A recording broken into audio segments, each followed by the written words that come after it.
Hello everyone, मैं हूँ आपकी स्टोरी टेलर रू और आप सुन रहे हैं मेरे साथ चांद और वीर की कहानी। आपने इनके पिछले पार्ट में सुना था कि वीर को अंदर ले जाया गया होता है और जो चांद है वो वहीं बाहर दरवाजे के पास खड़ी होती है। उसके कपड़े, उसके हाथ, हर तरफ सिर्फ खून था। स्वरा और ऐस तुरंत उसके पास आते हैं। स्वरा कहती है चांद, लेकिन चांद जैसे कुछ सुन ही नहीं रही थी। उसकी नज़र अब भी सिर्फ दरवाजे पे टिकी हुई थी। स्वरा कहती है चांद, चांद खुद को संभालो। चांद रोते हुए कहती है कैसे कैसे स्वरा, मेरी वजह से, हर बार मेरी वजह से, कुछ साल पहले भी मैंने बिना उसकी बात सुने उसे खो दिया, दर्द दिया, और आज जब वो मुझे वापस मिल रही थी तब भी मेरी वजह से उसे चोट लग गई। वो जोर जोर से रोने लगती है। स्वरा कहती है चांद खुद को संभालो, देखो तुम्हें भी चोट लगी है, खून निकल रहा है। चांद कहती है नहीं, मुझे कहीं नहीं जाना। स्वरा कहती है चांद तुम्हें लगी है, प्लीज मान लो। चांद कहती है नहीं, अगर इस बीच वीर को होश आया और उसने मुझे ढूंढा और मैं यहाँ नहीं हुई तो नहीं नहीं नहीं, मैं कहीं नहीं जाऊंगी, मैं कहीं नहीं जाऊंगी। ऐश कहती है ठीक है, यहीं रुको, मैं किसी को बुला कर आती हूँ। ऐश वहाँ से जाती है और एक डॉक्टर को लेकर आती है। डॉक्टर चांद की कलाई साफ करने लगते हैं। उसके हाथ में कांच के टुकड़े लगे थे, लेकिन जैसे जैसे उसे वो दर्द महसूस ही नहीं हो रहा था। उसकी नज़र सिर्फ दरवाजे की तरफ थी। डॉक्टर चांद की ड्रेसिंग करके वहाँ से चले जाते हैं। आधा घंटा हो जाता है, लेकिन चांद की नज़र अब भी दरवाजे पे ही टिकी थी। तभी एक डॉक्टर वहाँ से बाहर आए। वो तुरंत कहती है डॉक्टर, वीर कैसी है डॉक्टर। डॉक्टर कहते हैं उनकी हालत पहले से बेटर है, सर की चोट गहरी है, अब तक उन्हें होश नहीं आया। चांद कहती है डॉक्टर प्लीज़, मैं उन्हें सिर्फ देख सकती हूँ, प्लीज़ प्लीज़ डॉक्टर। डॉक्टर भी चांद की हालत देख रहे थे। वो कहते हैं ठीक है, लेकिन सिर्फ 1 मिनट के लिए, उन्हें बिल्कुल डिस्टर्ब मत करिएगा। चांद धीरे धीरे अंदर जाती है। कमरे में मशीन की बीप सुनाई दे रही थी। वीर बेड पे बिल्कुल शांत लेटी थी। उसके सर पे सफ़ेद पट्टी बंधी हुई थी, हाथ में ड्रिप लगी थी। चांद के कदम वहीं रुक गए। उसने वीर को कभी भी इस तरह से नहीं देखा था। चांद बहुत हिम्मत करके वीर के पास जाती है, उसके फिंगर्स को हल्का टच करती है और कहती है वीर देखो ना, मैं यही हूँ। तुम हमेशा कहती थी ना मैं बिना सोचे फैसला करती हूँ, इस बार नहीं करूँगी। इस बार मैं तुम्हारे उठने का इंतज़ार कर रही हूँ। उठो ना, अपनी जान के लिए उठो ना। तभी एक नर्स वहाँ आती है और कहती है मैम आप बाहर चलिए। चांद ने वीर की तरफ देखा और घबराते हुए बाहर आ गई। उस रूम से आने के बाद 2 दिन निकल गए, लेकिन वीर, उसे अब तक होश नहीं आया था। चांद का वक्त जैसे रुक गया था। उसके लिए कितनी बार खाना लाया गया, लेकिन हर बार उसका सिर्फ एक जवाब होता नहीं। वो हर बार हर किसी से सिर्फ एक बात कहती। वीर को होश आया। 2 दिन से उसकी नज़र सिर्फ आईसीयू के दरवाजे पर टिकी हुई थी। ऐस एक दिन खाना लेकर आई। चांद बस धोने वाले हैं, लेकिन चांद कहती है नहीं। ऐश कहती है 2 दिन से कुछ नहीं खाया है तुमने। चांद की नज़र अब भी उस दरवाजे पे थी। वो कहती है वो 2 दिन से कुछ नहीं खा पाई, मैं कैसे खा लूँ। ऐश और ज़रा दोनों ही चांद को ऐसे देख के टूट चुके थे। उस रात भी चांद दरवाजे पे बैठी हुई थी, वीर से बातें करते हुए। वीर रूम के अंदर थी। अगले सुबह नर्स ने देखा चांद फर्श पे बैठे बैठे ही सो गई थी। उसका सर आईसीयू के दरवाजे से लगा हुआ था। नर्स ने धीरे से उसे जगाया चांद ने जैसे ही नींद से उठी उसने तुरंत कहा, मेरी वीर उठ गई क्या? स्वरा और ऐश के सब देख रहे थे। स्वरा कहती है, ऐश ये रो नहीं रही है, अंदर ही अंदर खत्म हो रही है। देखो ना कैसी मोहब्बत है ना इन दोनों की। एक बेहोश है और दूसरा सिर्फ सांसें ले रहा है। उसकी आंखों में भी आंसू आ गए। तभी यहाँ चांद कहती है, डॉक्टर मैं बस 5 मिनट भी नहीं, 1 मिनट उनके पास बैठ जाऊं प्लीज प्लीज। वो हाथ जोड़ लेती है, प्लीज मुझे 1 मिनट जाने दीजिए। डॉक्टर भी चांद की हालत देख रहे थे। वो कहते हैं, बैठ जाइए, बस उन्हें तकलीफ नहीं होनी चाहिए। चांद कहती है, नहीं होने दूंगी, मेरी वजह से मैं उन्हें कोई तकलीफ नहीं होने दूंगी। चांद अंदर गई। वीर अब भी वैसे ही लेटी हुई थी। वो वीर के पास जाकर रुक जाती है। उसकी नज़र बस वीर के चेहरे पे थी।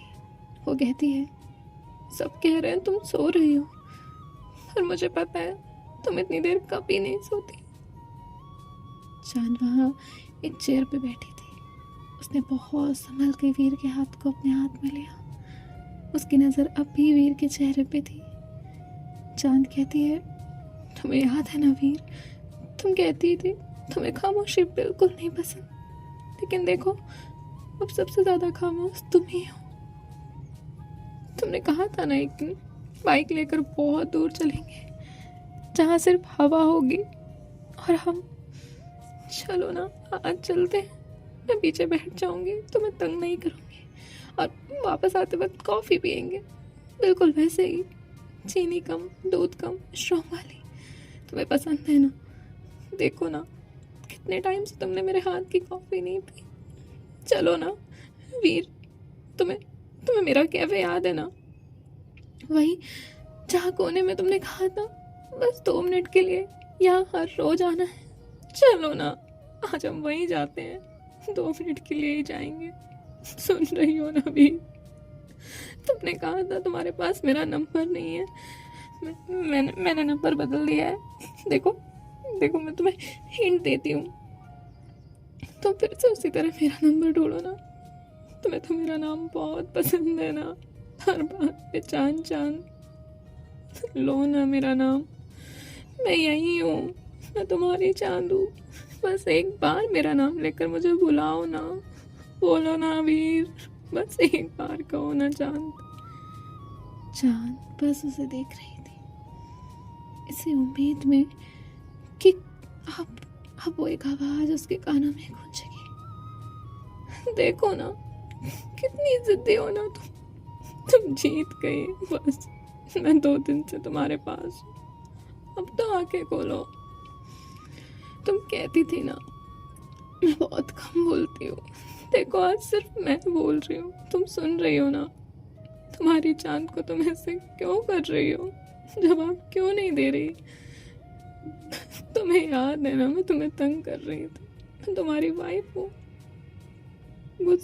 तुम्हें कितना गुस्सा आ रहा था ना, तुम्हें मैं जानबूझ के कहती थी ना। रिसेप्शन वाली रात तुमने मेरा हाथ पकड़ कर कहा था कि तुम मेरी वाइफ हो, कल हम शादी करेंगे। देखो ना वो कल निकल गया, आज भी निकल गया। तुमने झूठ बोला, तुमने कहा था कल शादी करेंगे, मैं तो तैयार थी। सच में मैं आज भी तैयार हूँ, मैं आज भी सबको बोल दूंगी कि मैं वीर की वाइफ। तुम बस एक बार आके खोल दो वीर। तुम्हारी चांद को डर लग रहा है वीर, वो घबरा रही है। उठो ना प्लीज उठो ना। वो अपने आंसू पोंछती है और कहती है, नहीं रोना नहीं है, तुम्हें मेरा रोना पसंद नहीं ना, मैं नहीं रो रही। देखो ना मैं थक गई हूँ वीर, सब कह रहे हैं खाना खा लो, सोना चाहिए, आराम करो। उन सबको कैसे समझाऊं जब मेरी पूरी दुनिया ही आंखें बंद करके लेटी हो, तो मुझे नींद कैसे आएगी। हमें पता है, मुझे सबसे ज़्यादा डर इस बात का लग रहा है कि कहीं तुम उठ के मुझसे ये ना पूछो, चांद तुम ठीक हो। मैं झूठ नहीं बोल पाऊंगी, कह नहीं पाऊंगी ठीक हूँ, क्योंकि मैं ठीक नहीं हूँ वीर, बिल्कुल भी ठीक नहीं हूँ। तुम्हारे बिना मैं ठीक नहीं हूँ। ऐश धीरे धीरे अंदर आई। उसने चांद की तरफ देखा जो अब भी वीर के चेहरे को देख रही थी। उसकी आंखों से आंसू लगातार बह रहे थे। उसने आज भी वही कपड़े पहने थे जिसमें एक्सीडेंट हुआ था। उसने बहुत धीरे से चांद के शोल्डर पे हाथ रखा और कहा, चलो मेरे साथ। चांद कहती है, नहीं, मैं कहीं नहीं जाऊंगी, मैं यही रहूंगी।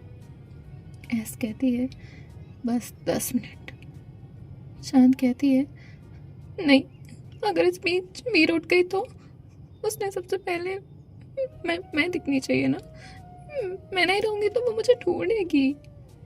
ऐश कहती है, नहीं जान, वीर कहीं नहीं जा रही, डॉक्टर यहीं है, नर्स यहीं है, तुम बस कपड़े बदलो, अपनी ड्रेसिंग करा लो, तुम्हारे माथे पे भी चोट है, चलो वीर के लिए प्लीज। वो उठेगी, तुम्हें ऐसे देखेगी तो उसे अच्छा नहीं लगेगा ना। उसकी चांद ऐसे बैठी है। चांद कहती है, हाँ। वो वीर से कहती है, मैं आती हूँ, हाँ, बस थोड़ी देर के लिए जा रही हूँ, नाराज मत होना, मैं अभी भागते हुए वापस आऊंगी। उसने वीर का हाथ धीरे से छोड़ दिया, उसके फेस की तरफ देखा और कहा, मैं अभी आ रही हूँ। चांद ऐश के साथ बाहर आई। स्वरा उसके साथ गई। कुछ देर बाद चांद चेंज करके बाहर आई।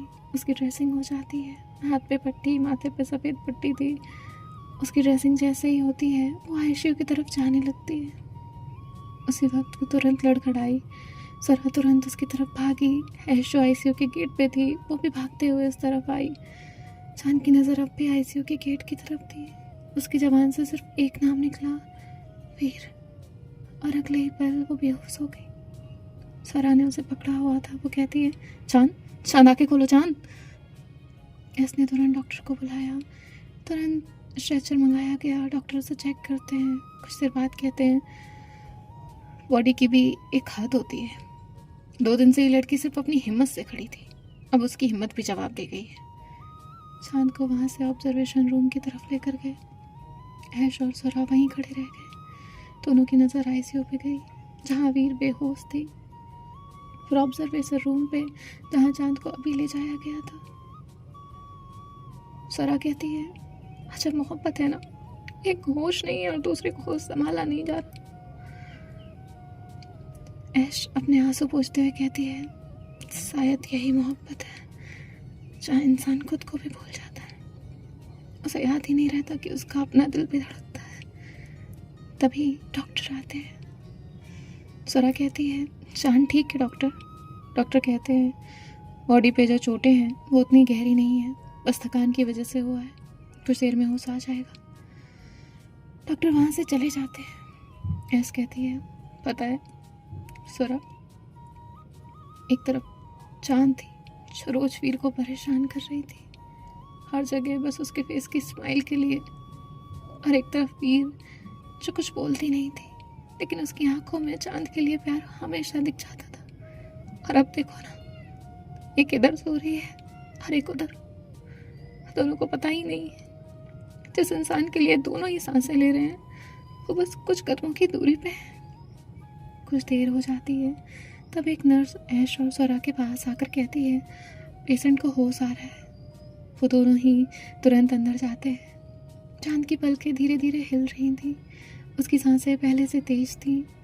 जब उसने आंखें खोली तो उसे सब धुंधला दिख रहा था। जब उसकी नज़र स्वरा पे गई तो उसने सिर्फ एक नाम लिया, वीर। ऐश और स्वरा खुद को कंट्रोल करते हैं। ऐश ने तुरंत चांद का हाथ पकड़ा। चांद, तुम पहले ठीक हो जाओ। चांद की आवाज़ बहुत कमज़ोर थी। वो कहती है, वीर को होश आया। ऐश चुप थी। चांद की आंखों में फिर आंसू आ गए। उसने ड्रिप हटाने की कोशिश भी की। तभी नर्स कहती है, मैम नहीं, आप अभी नहीं उठ सकती हैं। लेकिन चांद उसे जैसे किसी की बात सुननी ही नहीं थी। उसके पैर जैसे ही ज़मीन पे पड़ा, उसकी पूरी बॉडी एक पल के लिए कांप गई। ऐश और स्वरा ने तुरंत उसे संभाल लिया। चांद प्लीज़, डॉक्टर ने मना किया है। चांद ने कहा, मुझे जाना है। सरा कहती है, चांद प्लीज़ मेरी बात सुनो, तुमसे भी चला तक नहीं जाएगा। चांद कहती है, मैं चल लूँगी, बस एक बार उसे देखना। वो किसी की नहीं सुनती। ऐश और सरा ने उसे दोनों साइड से पकड़ा हुआ था। चांद वहाँ से आईसीयू के बाहर आकर रुकी। उसने दरवाजे के छोटे शीशे से अंदर देखा। फिर बिल्कुल वैसे ही लेटी थी। उसने धीरे से अपना हाथ दरवाजे पे रखा और कहा, मैं आ गई हूँ, डरी तो नहीं ना? तुम्हारी चांद आ गई। वीर। चांद अब भी सिर्फ वीर को ही देख रही थी। ऐश उसे कहती है, चांद तुम्हें आराम की ज़रूरत है, कम से कम बैठ ही जाओ। चांद कहती है, नहीं नहीं मैं यहीं ठीक हूँ। सरा कहती है, चांद जब वीर को होश आएगा ना, तो उसे संभालने के लिए तुम्हारे अंदर एनर्जी होनी चाहिए। तुम यहाँ से कहीं मत जाओ। वो देखो ये चेयर कितनी पास है, हम वहीं बैठते हैं। ये दोनों जैसे तैसे चांद को मनाकर उस चेयर पे बैठा देते हैं, लेकिन चांद की नज़र अब भी दरवाजे पे ही थी।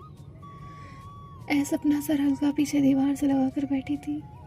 रात कब बीत जाती है पता ही नहीं चलता। कुछ देर बाद हॉस्पिटल की खिड़कियों से सूरज रोशनी कॉरिडोर में आती है। नर्स रूटीन चेकअप के लिए आईसीयू में जाती है। उसने मॉनिटर देखा, तभी उसकी नज़र वीर के फेस पे जाती है, जहाँ वीर की पलकों में हल्की सी हरकत हुई थी। नर्स डॉक्टर को बुलाने के लिए एकदम से बाहर आई। उसे ऐसे देख के ऐश और ज़रा और चांद अपनी जगह से खड़े हो गए। डॉक्टर जल्दी से आईसीयू के अंदर गए। डॉक्टर वी का चेकअप करते हैं। नर्स कुछ देर में बाहर आकर बताती है कि पेशेंट होश में आ गई है। बस कि एक लाइन सुनते ही चांद ने आंखें बंद कर ली। उसकी सांस जो इतने दिन से अटकी हुई थी, आखिरी बाहर निकली। वो दरवाजे से अंदर देख रही थी। उसकी नज़र अब भी वीर पे थी, जहाँ वीर की पलकें धीरे धीरे से हिल रही थी। उसने धीरे से आंखें खोली। उसके सामने डॉक्टर खड़े थे। उसके होंठ बिल्कुल धीरे से हिले और सिर्फ एक आवाज़ निकली, च, च, बस इतना ही। और जो डॉक्टर हैं वो कहते हैं, शायद ये कुछ कहना चाहती है। वीर की सांस काँप रही थी। उसने अपनी पूरी ताकत जोड़कर फिर कहा, च, च। नर्स और डॉक्टर बस उसे देख रहे थे। वीर के होंठ फिर हिले और बहुत मुश्किल से उसने पूरा नाम लिया, चांद। उस एक नाम के साथ ही उसकी आवाज़ टूट गई। डॉक्टर ने तुरंत वीर से कहा, रिलैक्स रिलैक्स, चांद बाहर ही है, आप शांत रहिए, आप माइंड पे प्रेशर मत करिए। वीर ने फिर कहा, चांद। डॉक्टर उसे देखते हैं, फिर नर्स से कहते हैं, आप चांद को बुलाइए। नर्स तुरंत बाहर आती है और कहती है, चांद, डॉक्टर ने आपको अंदर बुलाया है, पेशेंट ने होश में आते ही आपका नाम लिया है। चांद एक जगह फ्रीज हो गई, जैसे उसे यकीन ही नहीं हो रहा था। उसकी आंखों से आंसू बहने लगे। ऐश कहती है, चांद चांद संभालो खुद को। चांद कहती है, हाँ। वो अपने आंसू पोंछती है और धीरे धीरे खुद को हिम्मत दे रही होती है। चांद धीरे से अंदर आती है। उसके पैर अब भी काँप रहे थे, लेकिन वो दरवाजे पे ही रुक गई। उसकी नज़र वीर पे टिकी हुई थी, जैसे इंतज़ार पूरा हुआ था। वीर की आंखें खुली थी। कुछ देर तक वो वहीं खड़ी रही। डॉक्टर ने वीर को चेकअप किया था, जिसके बाद वो वहाँ से बाहर जाने लगते हैं। जाते हुए वो चांद के पास रुक जाते हैं और कहते हैं, उन्हें अभी किसी भी तरह के स्ट्रेस या शॉक मत दीजिएगा। उनके सामने ऐसी कोई बात मत करिएगा। उनके सर की चोट अभी भी गहरी है। अब डॉक्टर जो है वो जाने लगते हैं। हॉस्पिटल के डॉक्टर से लेकर हर स्टाफ ने चांद की हालत देखी थी। वो डॉक्टर चांद से कहते हैं, और अपना भी ध्यान रखिए। इतना कहकर वो वहाँ से चले जाते हैं। अब उस रूम में सिर्फ दो लोग थे, चांद और वीर। वीर की नज़र अब भी चांद पे ही थी। वो कुछ बोलना चाहती थी, लेकिन शायद उसकी आवाज़ उसका साथ नहीं दे रही थी। बहुत कोशिश करके वीर ने अपनी एक फिंगर धीरे से मूव की, जैसे वो चांद को अपने पास बुला रही हो। चांद ने वो देख लिया। और वो बहुत धीरे से कदमों से वीर के पास गई, उसके पास जाकर रुक गई, जैसे उसके कदमों की आवाज़ तक वीर को तकलीफ ना दे। इसलिए उसने हर कदम बहुत संभाल कर रखा। वीर की नज़र चांद के माथे पे थी, जहाँ पट्टी बंधी हुई थी। उसके हाथों पे खरोंचे थी। चांद को ऐसे देखकर जैसे वीर एक बार फिर टूट गई थी। उसकी आंखों से आंसू बहने लगते हैं। चांद समझ गई थी। वो धीरे से उसके पास बैठ जाती है और बहुत प्यार से, बिना वीर को कोई तकलीफ दिए हुए, बहुत धीरे से वीर का हाथ अपने हाथ में लेती है।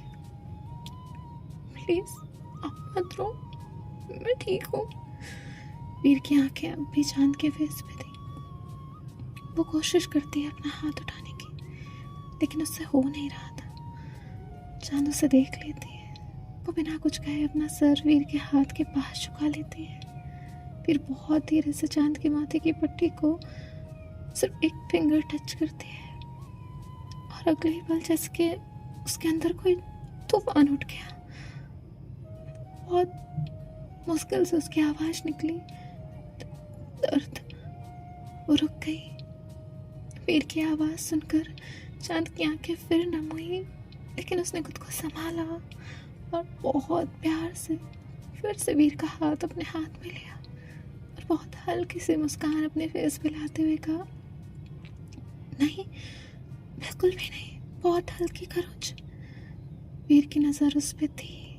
चांद कहती है, तुम अगर मुझे ऐसे ही देखते रहोगे ना, तो मुझे लगेगा मेरी इस पट्टी में मैं बहुत डरावनी दिख रही हूँ। तुम्हें पता है डॉक्टर ने क्या कहा? उन्होंने कहा तुम्हें बिल्कुल परेशान नहीं करना है, इसलिए अब तुम सिर्फ आराम करोगे। बहुत वक्त बीत जाता है। चांद अब भी वीर का हाथ पकड़े हुए बैठी थी। वीर की आंखें बंद थी। कुछ देर बाद वीर की आंखें फिर से खुली और उसने चांद की तरफ देखा। उसकी नज़र फिर से उसकी चोट की तरफ ठहर गई। उसकी आंखों में फिर से एक नमी उतर आई। चांद को जैसे उसकी बातें समझने के लिए उसके लफ्ज़ों की ज़रूरत थी ही नहीं। वो समझ जाती है और कहती है, देखो ये ठीक हो जाएगा, डॉक्टर है ना। वीर ने बस धीरे से अपनी पलकें झपकाई। सो बाय बाय गाइस, देखते हैं नेक्स्ट पार्ट में क्या होता है। एंड बाय, टेक केयर, ख्याल रखिए। राधे राधे। मैं मिलती हूँ आपसे नेक्स्ट पार्ट में।